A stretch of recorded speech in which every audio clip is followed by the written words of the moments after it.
মধ্যে যে মরা ব্যাংকটা সব রকমের সুরের ছোঁয়াচ বাজিয়ে রয়েছে, আর গান শুনলে মরে যেতে ইচ্ছে করে, আর তাতেই ও ভয় পায়। আজ তোর মুখে অদ্ভুত দীপ্তি দেখতে পাচ্ছি। মনের মধ্যে কোন ভাবনার উদয় হলো আমায় বলবি রে? মনের মধ্যে খবর এসেছে, আজ নিশ্চয়ই আমার রঞ্জন আসবে। নিশ্চয়ই খবর এলো, কিন্তু কোন দিক থেকে? তাহলে বলি শোনো।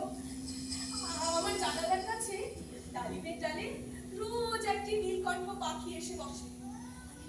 আমি শুনতে হলেই ধ্রুব তারাকে প্রণাম করে বলি, ওর ওর পালকে একটু নাড়া যদি আমার ঘরে এসে পড়ে, তো জানবো আমার রঞ্জন আসবে। হ্যাঁ, আজ সকালে উঠে দেখি উত্তরের হাওয়ায় একটি পালক এসে আমার বিছানায় পড়ে আছে।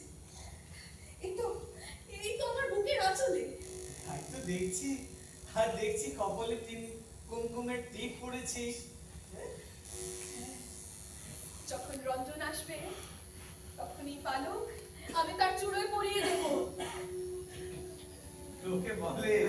লোকে বলে নীলকণ্ঠের পাখায় জয়যাত্রার শুভ চিহ্ন থাকে। রঞ্জনের জয়যাত্রা আমার হৃদয়ের মধ্যে দিয়ে।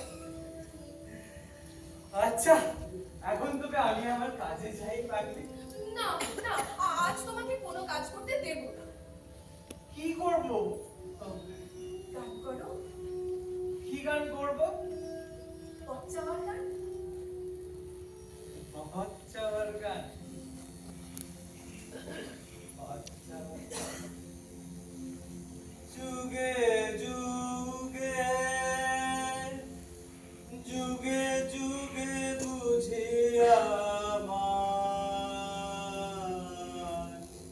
যে ছিল সেই বুঝি মোর পথের ধারে রয়েছে বসে, মোর পথের ধারে রয়েছে বসে। যুগে যুগে যুগে। তোমাকে একটা কথা বলি। তুমি যখন গান করো তখন কেবল আমার মনে হয় অনেক অনেক তোমার পাওনা ছিল, কিছু তোমাকে দিতে পারি।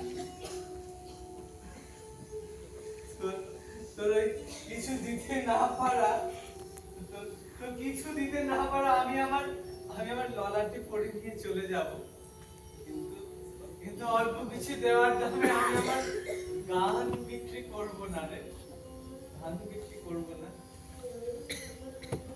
আচ্ছা, এখন তুই কোথায় যাবি? হ্যাঁ, ওই পথের ধারে যে পথ দিয়ে রঞ্জন আসবে, সেখানে গিয়ে বসে আবার তোমার গান শুনবো।